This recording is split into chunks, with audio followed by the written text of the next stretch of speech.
What was that? Perfect. You want to be that guy?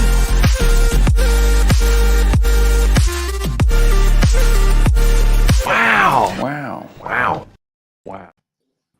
Good morning, everyone. We got Don Fran, Coach Tamp, and our data lord has just dropped off. It must be snowing up there in Colorado. He should be back in a minute. It's good having you guys. How's your hump day going, guys? How's our health? You say how's our health been doing? Hump day. Oh, hump day. That's an interesting question. Like, hopefully good. Hopefully I'm not dying. Say Wednesday? Yes, it is. And the bots are listening. They know. I guess. Good morning, Lord Fenrir, the code bug. We have an interesting day today. Tampa will have to duck out around 9:30, so we do want to cover a specific subject very quickly. We'll take a quick look at the general markets as usual. The S&P, there you go, Lord. The S&P is up 13 points, Dow futures, so everything seems to be holding and stable, including gold. Bitcoin itself is also holding as stable, and it has risen recently. So let me add this very quickly to the stream. Just to remind everyone, we are watching for what Bitcoin will do as soon as it hits the 50 moving average in this chart. So that's the first ceiling we're looking at. And it's Wednesday, so let's watch where this takes us. Outside of that, we have, let's jump over to the,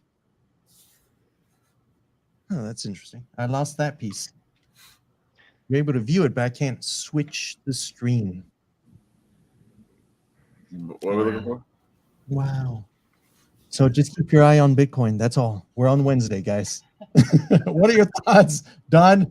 Are we on a bullish week? What's going on over there? Honestly, I'm going short at the end of the day. If we just if we grind all the way up, we got CPI data, some economic news coming out tomorrow. So if we do just grind up all day, I'll probably go short for the bell. It's pre-market tomorrow, and I call these like a volleyball setup. There's always a set before the spike, and it makes some of the easiest trade setups out there. So anytime there's it's a binary event. It's going to go up or down when the report comes out. But anytime there's a push one direction or the other, I like to assume somebody wanted like cheap puts or cheap calls, so they made it go their way. So are you looking for this to continue grinding up? CPI, yeah, I think we'll have a green day after the market closes, and at that point you're feeling it will take a shit or a short. I'm gonna put some money on that at least. Okay. We'll see how it pans out. Do you set up options for the other direction just in case? Yeah. So funny enough, I'm actually short the market right now. I'm in March and June puts. So that's right. But I'm also hedging it with the S&P futures. So I hope we just grind up all day, and that kind of just cancels that out, and then I'll close that and then look to go short. Fantastic. How short are you? I'm like I'm 5'11". 6 foot if you got on a good day. Depends on okay. We could be on the same category. No, I don't know. Like, do you think it's just to come down, retrace with the previous run-up we've had recently? Oh, no. We're talking markets? Yes. I bet we'll see a new low. But before the bottom's in, I think we'll see a new low. But that's why I gave it till March and June. Just to give it time. I don't want to make my decision over the next week. Mm-hmm. I do think March I think we're probably finding the bottom around March. If I'm just going to throw that dart out there, I think it's a pretty accurate dart. Tamp and I, all of us, we've been speaking of that time frame. So yeah, hopefully we're right. Just like that, and get out of this crap at least. Start working on the way up. Outstanding. So moving on to our first subject after this market update is the Winklevoss twins seem to be doubling down on the Gemini drama. Is this real or action? The Winklevoss. So go ahead, Tam. Let me bring that. Yeah, like for those that don't know, this is some ongoing drama, and Don, like I definitely want to hear what you have to say. But in my opinion, this drama that's happening right now is arguably the last domino, quote unquote, to fall, and the only reason why I don't think that Bitcoin isn't bouncing back up. I arguably think we have hit the bottom with Bitcoin. If it wasn't for this news that that according to the halving cycles and things that matter to Bitcoin, we would be digging out right now. But kind of what's going on is that Genesis is a company that's owned by some multi-billionaires that are OGs in the crypto world, known as the Winklevoss twins, and they have an earn, an earn. What do you want to call it? Like thing on their website where users deposit their Bitcoin. Is a service, yeah. Users deposit their Bitcoin with Gemini, and they can earn 6 or 7% on their Bitcoin. And right now, the Winklevoss twins had to pause that earn service, and they had to do that about a month ago because they're saying that they don't have the money to pay out because one of their subsidiary companies, Digital Currency Group, or DCG, run by a guy named Barry Silbert, they're saying that Barry owes them money, and because Barry owns Genesis money, they can't pay out. Genesis can't pay out earn to their 320,000+ customers. So the Winklevoss twins are getting all this hate from their earn users, and most likely to deflect responsibility, to deflect any sort of lawsuits that come down the road. The Winklevoss twins are saying it's not me, it's Barry and it's Digital Currency Group. Where Digital Currency Group's like, we don't owe you money. I have nothing to do with this. And they've been going back and forth on this for a while. The Winklevoss twins over the weekend and I think on Monday came out, Cameron Winklevoss, with a very strongly worded letter that basically just says, Barry, this is your fault, and that's that. And I don't know. I have some thoughts on this that I went over on Monday, and they really haven't changed. Like my main thing on this is that I think the SEC is going to have to get involved because, Digital Currency Group is in a little bit of a hole. It's about $1 billion hole, but I think they're going to argue that they're in that hole because the lack of laws and legislation and regulation by the SEC caused them to take on debt instead of be able to leverage debt due to lack of laws and regulations. So what I mean is that Digital Currency Group, they took on a failed company called 3AC. 3AC went bankrupt. Digital Currency Group took on that debt toward the end of June is when this happened, when Bitcoin was approximately $23,000. So all I'm saying is that the Winklevoss twins don't want to get sued. They're trying to deflect blame. Barry and Digital Currency Group are saying, listen, we might have a loan, but I don't have to pay you on that loan. This is how loans work. And that if Bitcoin, conveniently, while these two people are squabbling back and forth, if Bitcoin gets to about $24,000, then everything is solved and we're done, and we can go ahead and go up with Bitcoin in the markets like I think we should be going up anyways. I think this is just the last little bit of drama. But the problem is that bankruptcy it's not that it's not possible. I just think it's highly unlikely when you kind of take a bird's eye look at all this, because this is the last little bit of contagion risk with Bitcoin is Digital Currency Group. So I mean, I don't know why Digital Currency Group is stalling. It could be a multitude of reasons. It could be internal audits. It could be paper trails, legal arbitrage. It could be fraud. We just don't know yet. But I think what we do know is Barry's been in this a long time. We talked about how Tether has been kept at arm's length when it comes to regulations and getting in trouble, and they come out squeaky clean every time, and that Barry is likely to do the same type of arguments with the SEC and lawmakers if that sort of thing starts coming into Digital Currency Group. But I just think that we're good here, and I think Bitcoin, if it can creep up to $23,000, almost $24,000, all this goes away. All this drama goes away completely, and it paints the SEC into a corner where Digital Currency Group and Barry can say, listen, SEC, because you made us take on 3AC's debt, you painted us into a corner where we had to take on this debt. Now you want to come in and punish us for doing just that because you did not provide us regulation. So now you've bullied somebody into a corner and want to beat them down. And now the SEC risks making themselves look absolutely terrible doing that. Or you simply approve a spot ETF, give us the regulation, give us the ETF. Big people are going to come in to scoop up that cheap Bitcoin. Bitcoin's going to go up to $23,000, $24,000 plus, and everything that the Winklevoss and Barry are bitching about right now completely goes away. No harm, no foul, and we're all done, and everybody's happy. So I just think that that's a more logical road to take right now than to add on more drama than what politics is already dealing with regarding SBF and FTX. They've got enough on their plate. The last thing they need is to do this with Grayscale, piss off another couple 100,000 Americans when the SEC is in full power to just approve the spot ETF instead and at least make these people whole and everybody else whole and not add on to any more of the drama. I'm just trying to play odds here, but we just don't know yet what's going on with DCG, but those are my thoughts on it. And so what do you think in terms of because I can see the real business case that DCG has been pushing for that spot ETF and Grayscale Bitcoin, converting that into an ETF where you're actually trading against a legitimate asset and to build. Right.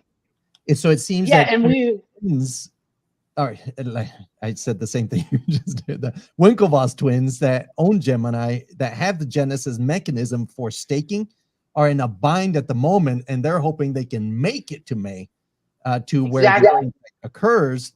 Meanwhile, Barry and his subsidiary Grayscale are trying to get the ETF, which they've been applying for years, so they can have that liquidity and not go under unnecessarily just because the SEC has been blocking their proposal, not just theirs, any American market.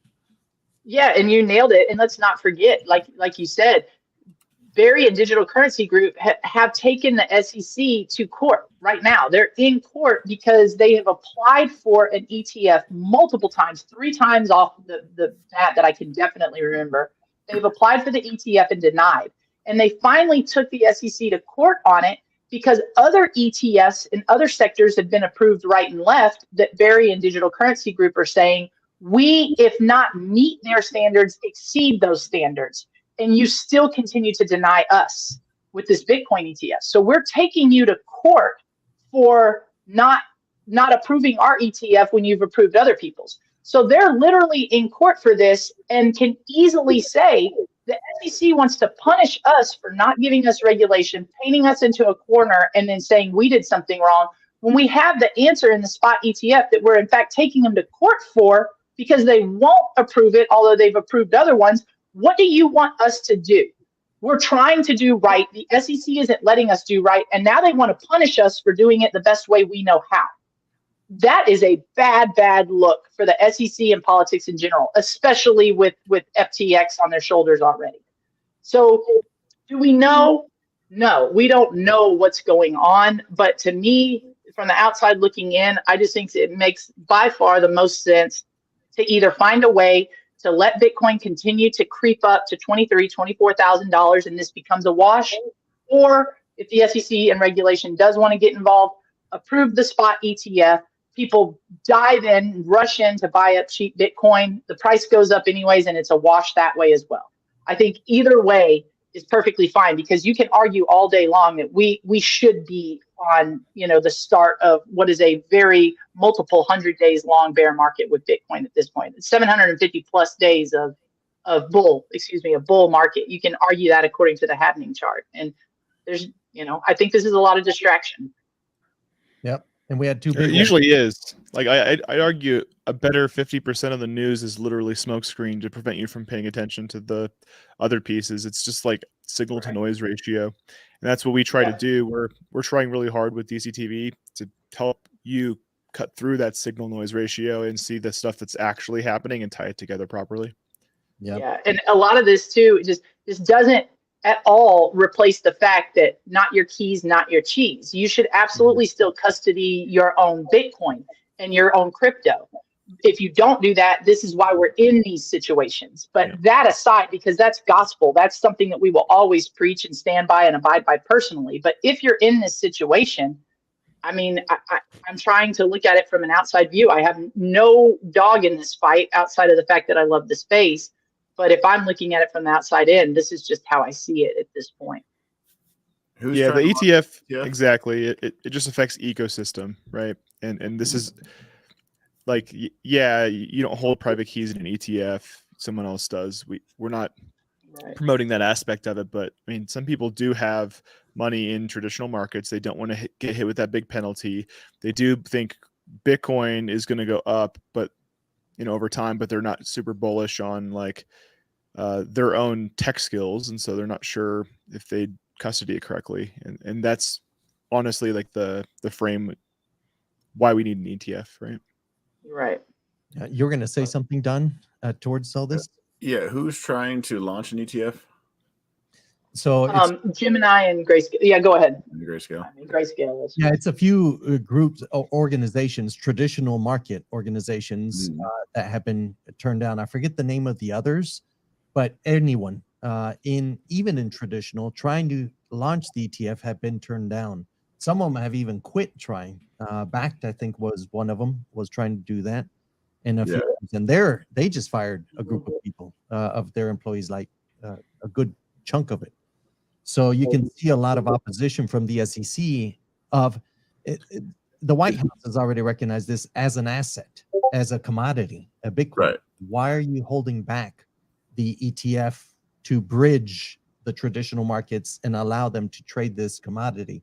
That's Is it just because we don't know how it's taxed yet? Or have this Just a lack of regulation overall. yeah. Right. Which is why on Monday I said that might be why they're just rushing to try to regulate this space, even though the regulation proposed is asinine, because they need some sort of regulation on the books to then justify the ETF. But I think you just approve. Yeah.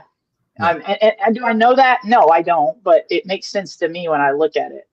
And if it's a commodity recognized as such, we'll tax it as a commodity. Meanwhile, actual regulation is released, but at least let the market do its thing. We'd have to figure out, is it taxed as a currency or commodity? Like, which one is it? And then is the ETF, what are the rules on that? I think that's probably why more what they're doing is just how do we go? Because if we tax it as this as a currency, you're going to piss off this half the group. Which group is bigger? I think that's a gray area for them, or probably what's taken so long. But I still question the success of an ETF if it gets launched, because ETFs are still small businesses. They need to be like, it's $500,000 just to keep that thing rolling each year. So there has to be inflows. And right now with a whole bunch of just muddy water and it just being one thing after another with fraud, and you're going to lose your money. How successful would that ETF? Like, how hard are they actually trying to do this? If they're taking them to court, it sounds like someone's trying. But then I would still question, do they launch all this they don't get the inflows they want? It looks like Kathy Wood's ARC-G or Arcade just plummets. They don't get the inflows. And then what? We preached all this is going to save everything. Not we, but just the community in general. And then that doesn't happen. Like, well, how does that hurt? Because then at that point, that ETF would have to unwind and then send it down even further. One thing the Bitcoin community has done a really good job of, and I completely agree with through this whole DeFi debacle, is that, look, this is cryptocurrency and traditional assets trying to play traditional games in the crypto space. This is not Bitcoin. Bitcoin is unaffected by this. None of this drama and these frauds and these bankruptcies have anything to do with Bitcoin, the asset itself, and the technology and what Bitcoin is. Yes, they used Bitcoin and crypto as a mechanism to do these things, but Bitcoin is still a rock solid form, the best digital asset that you can hold, one of the best assets in the world you can hold, in my opinion. So I still think that there's plenty of people that want to follow the lead of your Michael Saylors and all these people that are looking at Bitcoin, as an asset for value holding in the future, that if they even open up 1% of their total customer base to Bitcoin, that's where you get the Bitcoin numbers of Bitcoin will be $100,000, $500,000 worth all this. You're literally talking about trillions and trillions of dollars, and 1% of some of these major hedge funds and retirement companies, if their population comes in, there's no way it doesn't fix this tiny little $4,000 gap that we have right now that the Winklevoss and Barry Seibert are bitching about, right? Like, it will work. There's no doubt it will work. Now, Yeah, what you're seeing, done. Go ahead. I was going to answer your question or your statement. Mm. If it is such a high risk, why are institutional or the what's it called, the qualified investors like gaining access to trading Bitcoin spot through BlackRock, through Fidelity, through it's almost like the retail market, because of all these scams, are being protected against investing into these, yet the qualified investors is what we're seeing are going to gain early access to this.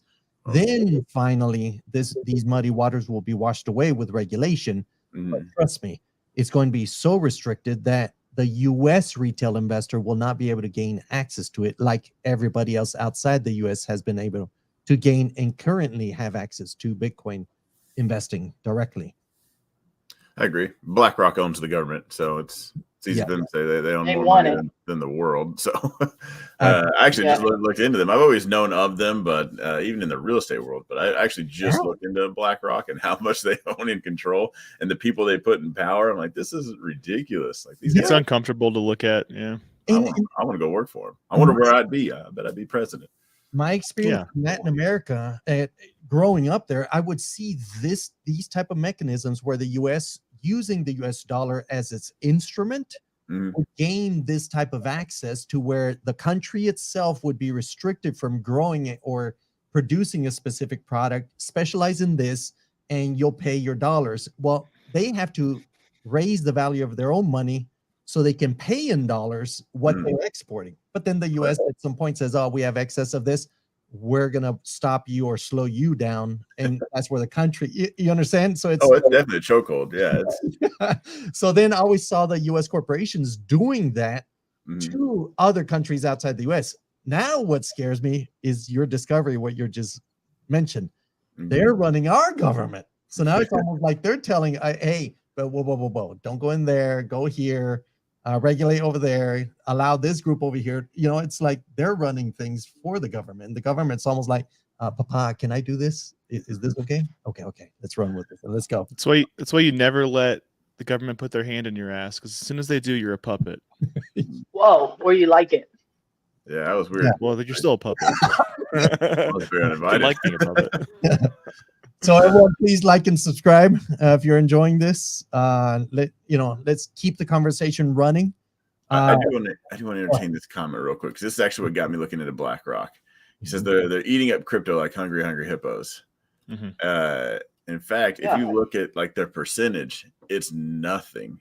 Like, that's why I want to look at, like, why is BlackRock doing it? But it's so minuscule to them. I think it's just like another little like route. Like, in case this turns into something, like, I don't think BlackRock actually cares. See, and this is where I disagree big time, because even though they're not jumping in it because of the lack of regulation in ETF, but what they are doing that shows, and what I would assume that comment is alluding to, patents, whole units dedicated to cryptocurrency. It's not like BlackRock just deals with the US. You go overseas, especially in the Middle East, the EAU, even like Germany, that is all those people want, that deal in real huge money. Like, I'm talking oil money. I'm not talking like $10,000 here and there. People who want to move 6, 7 figures, 8 figures on the regular, all they want is Bitcoin. And so BlackRock and the likes are all trying to figure this out. How can we get as set up as possible so that when we can pull the trigger, we will? Like, I agree with you, Don. It might be a minuscule part of their portfolio right now, but that's because that's just the test and experiment money. Then you have people like Jamie Dimon that keeps saying Bitcoin's a Ponzi as the face of JP Morgan. Yet everything they're doing, he came out this morning and said Bitcoin's a Ponzi. Yet everything they're doing is talking about how they're Bitcoin bros and how they now can offer Bitcoin services, and they have an entire unit dedicated to crypto and Bitcoin. Like which one is it? Like, you know what I mean? But there's people out there that the second that this ETF is approved are going to come and slam money into it like we've never seen in this space before. So I do disagree with you there. Why would you, as a retirement scares a lot of people, why would you put your retirement into something that volatile that you just had? Now we know what goes on behind the scenes, but right now the other person doesn't.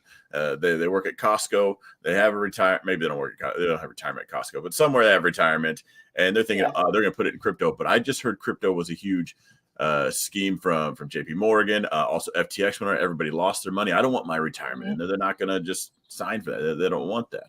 So, and I think you're talking about an older population there as well. Somebody who's my age, 40 plus. You very well might be right. They're going to have to be educated to what they've grown up with and known their entire lives and heard from mom and dad on how you retire. The younger generation, they don't want to hear any of that. They all own crypto like you would never believe. They don't believe in our current retirement. They're dying to have something they understand like crypto in their retirement if they ever even want one. So we are this early as well. Like, can this solve the problem of people like me as well? Sure, it can. But I also understand, like you said, that I'm more educated in this space than your everyday person at Costco, right? But if they want to get educated, they can jump on too. But the younger generation that the BlackRocks and the JP Morgans are targeting now for the growth and future of their company, they don't need to be explained to. I mean, they already know. Yeah. And if you look at it on the timing of Bitcoin and the Web3 world, this next iteration of industry, we're in the .com implosion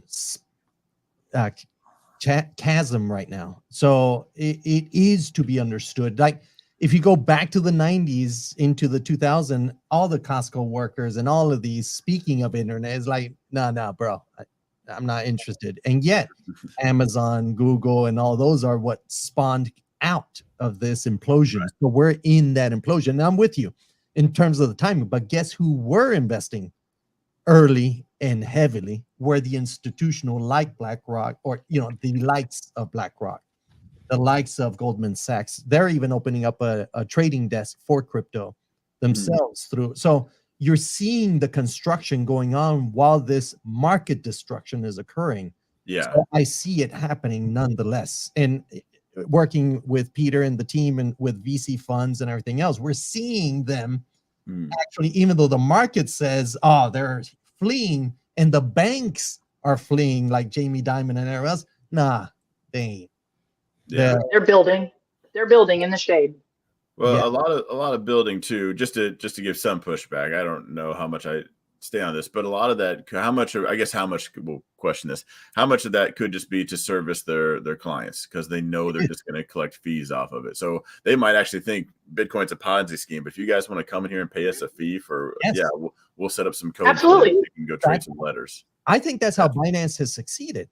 They're not trying to profit from the build itself. No, they're giving the shovels to the people who want to speculate, who want to invest in, who want to build, and give them a market where they can exchange. So I see that same strategic view from these builders. And the fact that they're doing even ESG certification and all that stuff for green Bitcoin, you can see they're setting up for this market to go haywire or to have a market. I mean, why would I, as an institutional, build the platform for people to come in and trade or buy and sell or short?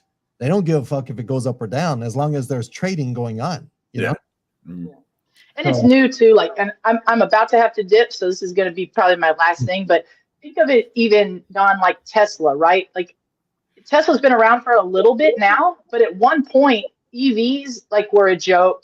It's too expensive. It can't work. Who the hell is Elon Musk think he can come in and play with the likes of Ford and Chevy and blah, blah, blah. Right. Like it's the same exact thing happening.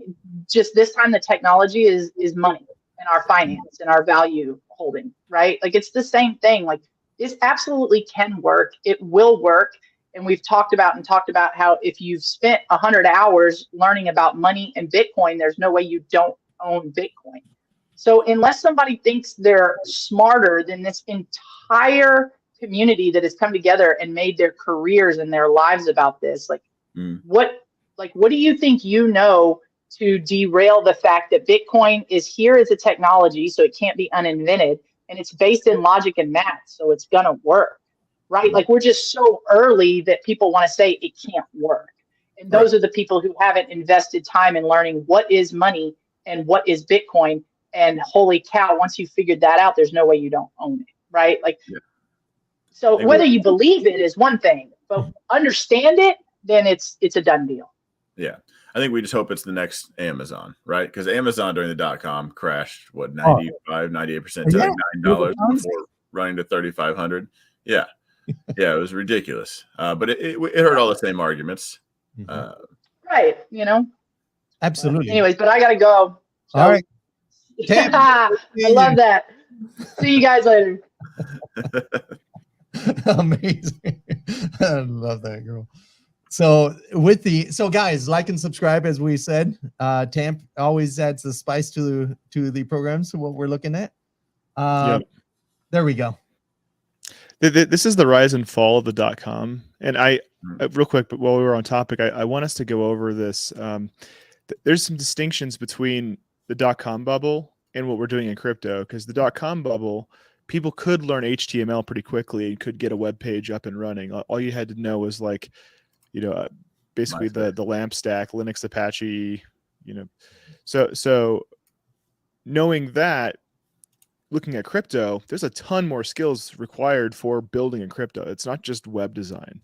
That's certainly a piece of it, the front end, but there's a ton of back end stuff that is actually far more complex and involved than the .com bubble was. So I think that should be kept in mind. In addition, the regulation should be kept in mind, that those things are different from the .com bubble. But what isn't different is that it is a new technology that dramatically affects how quickly people can communicate ideas and communicate value to other people. That piece is still similar. And Don was saying Amazon, they went public in 1997 at $18 a share, and they did go to shit and then fly to the moon.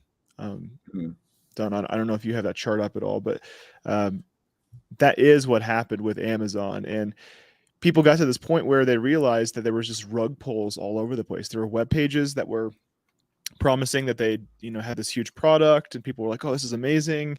And then they would just take people's money and run with it, right? And unfortunately, we do see that pattern happening in crypto. That doesn't mean that there aren't things that are legitimate in the space. It just means scammers can see that most people do not do their own research, and most people are trying to get a quick buck, and they can be preyed on because of that. Give me 1 second. I was looking at. So in the meantime, Don looked that up. So if this were a scam, why does last year spring, Bank of America was the institution that had most patents for blockchain technology, which is this next industry. If it is a scam, why are they filing patents? Why are so many financial institutions filing patents on this technology? It just goes to show you, despite what they say, they're actually building within this industry. It just has to sort itself out, because there is a lot of scams going on. It just got to die. Yeah. Now, here you go. Sorry, I don't want to interrupt. I was saying the cool thing about this crash is it is exposing all the weak links, and we can just trash those things. We'll see what's left and then build off of that. Awesome. I see charts. I love your charts. Done. Yeah. He left. It's just, and then there were two. But if you actually look, I'll make sure we're not covered. Where my cursor's at right here, that tiny little hump, that's actually this zoomed in. So this is everybody being emotional during the .com bubble. And this is Amazon. Yeah, this is Amazon. So right now, this is the monthly chart on Amazon. Right here, this is the weekly chart. A little bit zoomed in. It's just overlaid on top. Yes. But that was the panic, the crash.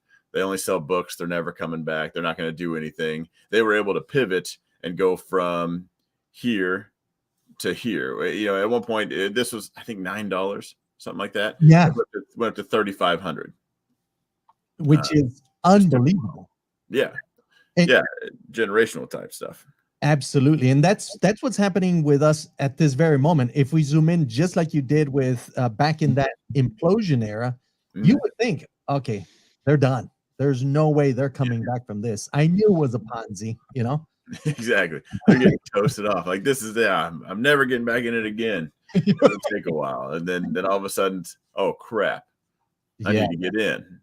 Absolutely. And again, this comes down to informing yourself, guys. This is not financial advice. We're not saying, we're just relating history to current events and what's transpired, and how the ones that are millionaires today, when they invested back then, if only I knew. Well, if you do your research, you will know. And that's what we're calling to, is please do your research, look into this industry, understand it, so that way you will know this one's highly likely, and you speculate, because ultimately no matter if you call it an investment, it is speculative, because anything can happen in this market. Yeah, that's what price action is. Price action is the speculation, market sentiment. People saying, I think this is going to get more adoption. More people are going to want this. And there's a finite amount of, these tokens or these shares or, whatever, these coins, whatever happens to be. And consequently, they'll pay more money for it. That crop view sucks, doesn't it? Speculation on the carrot dangling in front of your face. That carrot being the news, the Winklevoss twins, the everything. Absolutely, Don. So, if you understand that Bitcoin has no CEO, it is being adopted globally. The production is global. From communist China, Russia, you have miners everywhere. Even in countries where they forbid it, you have miners functioning. So it shows you it's a global community. It's contributing to the network security and the growth of the network itself. So there is a reason why the big likes of BlackRock and all these huge institutions are building towards it. There is a market there. Where I'm afraid of, or I hope they don't do, is block the general American market from access to this commodity, truly a commodity. You have oil companies. We're working with oil companies that want to leverage Bitcoin as an investment. Electric companies also, where you have just yesterday, speaking with investors out in Copenhagen, they were looking for ways to use Bitcoin, because wind generation, if you don't have storage, you lose it. You use it or you lose it. So they're thinking, hell, run Bitcoin mining so it mints an asset, a commodity, and there's an open market where we can sell it for. Otherwise, it would just go into the netherworld, not used, wasted energy. That's how Bitcoin is changing energy industry. It's allowing them to have capital to continue growing, or a constant flow of capital with it, no matter what price does. So guys, look at the writing on the wall. This is not tea leaves. This is carving on the wall on where we're headed. I do agree. Often I think I'm like the crypto bear here, regardless. But I play devil's advocate to everything, because I want to understand both sides of the story. Nonetheless, I'm still buying Bitcoin every day. So I'm watching my money go up and down as the chart goes up and down. I'm glad it's green. I'm hopeful Tampa's right, because that scenario sounds just sweet, but like, I just see too many other.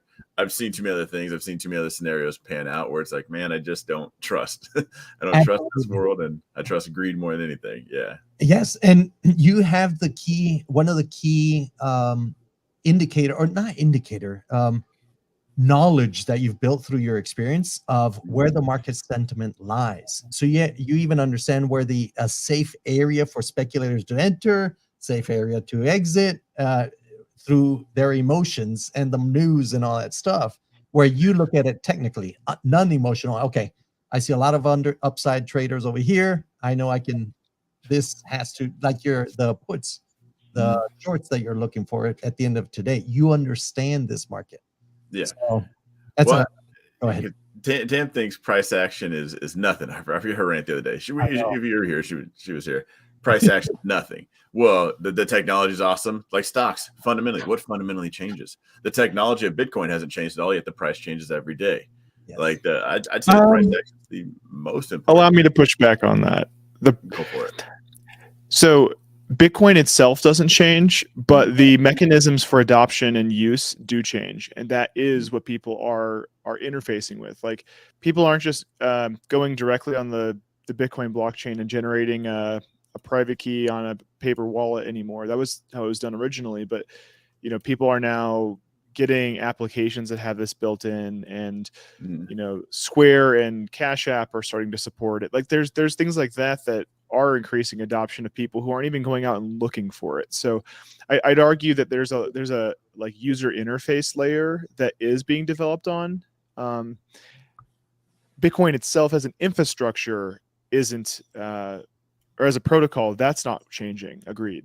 But there is development happening on Bitcoin as it's utilized, right? What was the development not good these 2 days? Just I don't know what happened those 2 days. Yeah. Maybe you showed up early that day, but went home sick the day before. I mean, green dealer, red dealer. That's the rule. just to push back, like, that's cool, but I would still argue that that's more the fundamentals. It's like Tesla. Right. Tesla built a car. They added on to their factory. They improved a process. That's cool. Sure. Fundamentally, that's still that. But what changes price action every day is people's opinion of that, where people are putting their money, where their mouth is. Like, I genuinely don't care about your opinion if you aren't in the asset at all. Like when people tell me Tesla's going to zero, I could give 2 shits less if you're not in a Tesla position. If you believe that strong, like, how big's your short position? Like, I guess we'll compare P&L at the end of the day. But that's where I forget how we even got onto this. But where I would say price action's arguably more important, I think. Yes, and I think adoption. Brandon's point is key, because the builders don't give a fuck about where the price is. Just like Tesla, they don't give a fuck. They know what they're doing. They know what the mission is and what the goal is overall. The traders know there's a lot of emotional people, or people that really don't, or don't understand how to get into speculating instead of investing. Speculating, or even a swing trader that understands where tops and bottoms are on a more long-term trade. You understand where the market sentiment lies, where these emotions lies. Show me the chart, I'll tell you the news type thing, non-emotional. And I think that's where you're set to gain, because meanwhile the builders are building, who understand this is not going away. You're actually looking at the speculators come in, the gold speculators of the 1849, era. Yeah. You're providing the shovels. Hey, I see a bunch of shovels being bought right now. Okay, let me short this because it's unsustainable. A lot of these are going to go bankrupt, type thing. And you profit from that sentiment. So both of you are correct, is my opinion, is what I see this. It's just knowing when to enter, when to exit, and understanding those dynamics. The nuance of what Tamp was simply saying is that the price action does not affect the realities of, like, the tool's ability, right? Like, it is a decentralized secure network. It is the network with the highest hash rate. It requires enormous amounts of money to even be able to modify one transaction in bad faith. You actually require quantum computing for one specific one, and it's very, very, very expensive, and it's still not a sure shot that you'll get it, right? So knowing that it requires, like, absolute cutting edge, state of the art, very, very expensive attacks to get what, like, $20,000 or something, which is why you shouldn't keep a huge amount of Bitcoin in one specific wallet. You should probably have multiple wallets with just a little bit. So even if one does get pwned, you're not like, oh, everything's gone, That's a good idea. Anyways, with your bank accounts, you shouldn't have, like, you should have a few different debit card accounts, not just one, because if your debit card gets jacked and someone drains it, like, you don't know that the credit union or the bank will give you protection over all of those funds back. So don't keep all your eggs in one basket and cry you can't make omelets, right? Absolutely. Again? Wait. don't keep all your eggs in one basket and then cry you can't make omelets. Isn't that how you make an omelet, though, with more than one egg? No, with dirt and bugs. They took off your eggs and put in that one basket. Maybe with BlackRock you can have some bugs in your omelets, but no eggs, no omelets. Listen, I like a bunch of eggs in my omelet. Like, that's, I would not like a 1 egg omelet. I feel like that'd be very small. I know. Absolutely. So, guys, thank you for watching. here, let's get into, and we're going to make it short. Tampa has mentioned that we've gone too long on this a little. We're moving on. So we'll skip the what the fuck news. So we touched on it already. So done. Did we what the news? No, we didn't. We didn't do it on air, but we move on. Cool. Go ahead, Brandon. Yeah. So we've had layoffs. There's people aren't as bullish anymore, and a lot of these companies have run out of their runway. They had like funding for 1, 2, 3 years for a certain part of their company to keep growing, and then there's also a bunch of regulatory costs that they've had to incur. So a lot of companies, now that it's Q1 of 2023, are having to move funds around and try to figure out exactly how they're going to make their budgets position for growth even when times are troubled. So you can't do a ton of speculative work during these downturn markets. Instead, what you have to do is focus on your bread and butter. What grows your business regardless of summer, or winter. And that's what Coinbase is doing right here. They laid off 20% of their staff as, crypto winter continues. This isn't surprising. I'm not surprised to see this whatsoever. And a bunch of tech companies are doing this too. Right. Yep. Tech and blockchain is what you're seeing. Crypto winter. Back just fired a bunch. So did even Barry Silbert's.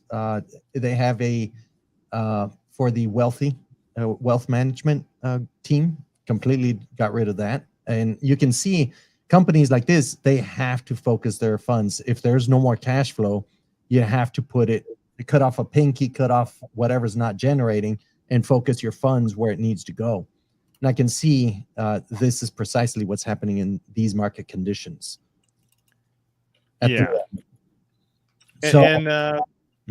What should you do with news like this? I suppose that's the biggest question, right? What is obvious is there's a ton of jobs for developers. There's a lot. There's way more development jobs out there and demand for developers than there are developers with the skill set. So I'd recommend everyone who is looking for a career change, is looking to get into crypto or tech in general, does start to actually study. There's a ton of resources out there. And if you go in our Discord, we're happy to point you towards whatever resources we think are most reputable for what you're trying to do. But people have to become builders, because if you are on the receiving end and just hoping that you have some skills that might be in demand, you're going to find yourself at the mercy of whatever the markets decide to do. As opposed to, if you really do become proficient in building, you are bringing something to the table that will always be in demand, and you will always have work, right? Absolutely. Excellent. So when you see, do you look at these fundamentals, Don, in your trading also? Usually layoffs will pop the stock up a bit. Shows the company's trimming fat they're trying to preserve. So typically when you see layoff news like that, you'll probably see a green candle on the chart. But right now, most tech companies have either laid off or plan to lay off. Like most of that, I'm surprised Coin's, I think, is one of the, well, there's an argument to be made. As far as tech goes, I think Coin's one of the last. But the other argument is, I was about to say one of the last companies to lay off, but typically a lot of people will say tech is usually the first ones to lay off, and then a bunch of mass layoffs come after. So it's a leading indicator kind of what's coming for the overall. Yeah, more recession talk. Yeah. I don't know if it pertains to anything right now, because we've already had Google, Meta, Tesla, Amazon, Ford, Amazon, I already said Google. All of them have already laid off or made that announcement. That headline is where the meat of any action will come from. It's not even really in the article. All of them will say the same thing. We're trimming the fat, laying off employees. A lot of companies in 2021 hired way too much. So they're just cutting back, kind of getting back to the bare bones, what they need to run the company. So fundamentally, it's a good pill. If your company can still run and you're paying less, that's less going out, and the same coming in. So it's just more money on the balance sheet. It's kind of like Twitter. Yeah, exactly. Yeah. Twitter killed, laid off almost everyone. Kept 10% of the workforce and never went down. Like, kind of makes you wonder. No wonder that company sucked. Too many hall monitors and not enough engineers. Yeah. So yeah, I mean, Meta laid off 13% of its workforce. Yeah, Facebook. yeah, That's a big haircut. That's a massive one, especially for a company that size. And you still got to say happy birthday and upload a picture with a quote. I love that. It's so good. Damn. Yeah. So most of these are like big tech companies, but we saw a lot of companies also in travel get cut. So like Uber, those types of companies, because people in a bear market, in a recession, they don't feel that they have extra funds just to be able to go and travel and whatnot. And a lot of people, because they aren't doing that, they're trying to basically bury their walnuts under the ground. That way they, have something for the winter. Businesses that are tied to leisure, they're seeing haircuts across the board too. So it looks like they're just going down to their basics, whatever the essentials are to keep their business growing. Twitter laid off 50% of its workforce. Yep. When Elon came in, and my guess in that case is, from all the sources I've read, people just weren't developing. There weren't people actually building the product. There were like people like manager of diversity and like stuff like that, where it's like, are you actually contributing like technical value to our product, or are you instead just focusing on like curating a specific political outcome, right? Are you a cost center or production center? Yeah. And yeah, I think the cost center is what got pushed off the boat during those times. Yeah. These are the types of businesses doing very well, though, not having layoffs. Things like Instacart, right? So services that people are now using post-COVID, they kind of learned like, hey, I don't necessarily need that because I'm not sick, but it's kind of nice to not have to go grocery shopping. I can just literally swing by the grocery store and just have them loaded into my vehicle. And yeah, I might be missing a few things, but I also don't have to have my stupid kid cry and scream and try to steal stuff, put Reese's Pieces in their pocket and try to leave, So and Instacart, they go in and get it for you and you just go pick it up? Yeah, you just order all the things from the grocery store on your phone and you swing by the grocery store and they load your vehicle up. You already paid for everything on the app. Nice. A lot of elderly people are doing that, but also people with kids, and their kids are just terrible in the stores. They're using these types of services. My wife uses it just because she likes to coupon. So, yeah, things like HelloFresh. People are trying to get their diet right. That's also more of a grocery shopping thing. So we're seeing a lot of conveniences in like the food space. And how does this affect crypto? Well, you saw how it affects crypto. Right now, people ran out of their burn rate. So they're trying to basically expedite how quickly, you saw Coinbase was on here for amount laid off. Like, and go ahead. So Coinbase was in those terms. I don't know if you saw CZ's tweet with Binance yesterday announcing that they're going to be hiring 1,200 to 2,400 people for 2023. So you're seeing the reverse occurring. They're hiring at this moment. So it kind of tells you, okay, where is the money being made? Even though they still had, what was it, $60 billion moved out of the exchange into their own wallets. So you would think, okay, that's more enough to fold a company. And yet, no, they're looking to continue growing. So it's a sign of, okay, are they building correctly also? And the fact that they're not even on this list because they haven't fired anyone. They're actually hiring. And do you have runway to keep expanding your business is the question. And some businesses like Binance were very, very prudent. They didn't overextend themselves with speculation. So that's the reason they're able to make decisions a lot of their peers can't. Exactly. And it's like, you want to take your crypto? We're not doing anything, untowards with your assets. Take them. And no one's had issues moving them off the exchange. So it's just eye-opening to see. And if you watch what's really happening in the market, you can almost predict where the next winners will lie, as long as they survive this winter in the end. Mm-hmm. Yeah. It's a great conversation. The last story for the day looks like in the whole NFT space, we've had some rug pulls. Surprise, surprise. But one of the biggest rug pulls we've ever seen was Mutant Ape Planet, the NFT creator, and a $3 million rug pull scheme to defraud crypto investors. So the DOJ actually took action against this. We saw an arrest. So dude was actually arrested. So I think these types of stories are actually good because it means people who are kind of inflating the space with bullshit, they're being called for their bullshit, and that helps our prices get back to where they ought to be so we can actually move up with sober judgment, right? Mhm. Right. We have a picture of this NFT you was trying to sell. No, just an empty wallet. We just see the results. Yeah. I was just gonna screenshot it real quick so I can get it for free. Yeah. Well, what was that? that's a ignorant way to understand NFTs, though. I know, I just NFTs had are to the trigger certificate of people. authenticity. Well, you did. The NFTs, for anyone who says that like NFTs are an image, they're not. It's a certificate of authenticity. But if I give you a certificate of authenticity for my old dirty shoe that has a hole in it, is that a valuable asset? No, it's not, because my dirty shoe is not a valuable asset. But you could accurately track my stupid dirty shoe, right?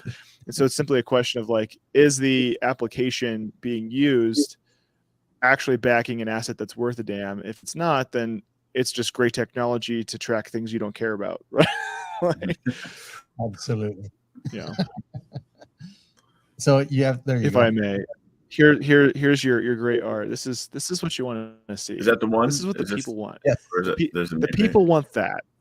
They want he this gonzo melted dick face ape. thing. So does it have anything to do with the Bored Ape, or is he just riding the coattails of that? The emulated Bored Ape. That's borderline. Yeah, there's derivatives. So there's a ton of like NFT projects that are functionally people saying, hey, that art seemed to work. I'll make something that looks similar. And people who don't know what the hell they're doing will go on, think it's legitimate, and pick it up, and I'll still get the Bitcoin or the ETH or whatever cryptocurrency they ended up scooping it with, and the deal is done. I love Codebug's question. Is the Mona Lisa valuable when there are pictures of it online? No. So, You know what's valuable to me? Knowing I just found someone's pressure point. Like the fact that I made that joke and I triggered like now I got it. I could see that. I've never seen. I'm gonna play it like a piano. Yeah. Absolutely. But- So, guys, go ahead. We'll see more like this pop up, but I don't think it should be. I think instead you should simply do your own research before you put your money into something, and recognize that a lot of people who didn't do their own research are just getting rug pulled left and right because they didn't do their own research. They're not confident that the thing that they put their money in was actually worth anything to begin with. They were just trying to get rich quick, and this is what you pay when you just try to get rich quick without doing your own research. That's a risky run. Absolutely. Yeah. But I know Don can profit from those emotional trades. So I My saw account's him. full of them. Absolutely. So, guys, thank you for watching. Please like and subscribe to our channel. Join Discord, which is in the description below, and join the conversation with us. We will be back on Friday. It's Fuck It Friday. It's speculative. What is it? The Tinfoil Hat Friday. What? Mhm. We have a better name for that. We'll be there. We'll be here. Conspiracy. Conspiracy Friday. Back Friday. Absolutely. And Don, we'd love to see you there. I know Tampa will be there, so let's have fun out there. But before we sign off, in keeping with Brad's tradition, we're looking at birthdays. We have Cody Simpson, who's 25. We have Jania Bainia. I haven't met her. Mary J. Blige. I love her out of all. Happy birthday, good. Mary J. And I don't know if you guys recognize any other ones here. I'm 50. Remember that. And So we true. have, yeah, and we have a few others. But the interesting ones are the porn one. Kim Chambers is 49 with 38 DD. Damn. Do the math. Beaver the butt cheeks. Ladies loving ladies 4. The Sexorcist and Butt Bang Bicycle Babes. Have a great one. Stay home and huddle on. Have a good That's one. not very aggressive.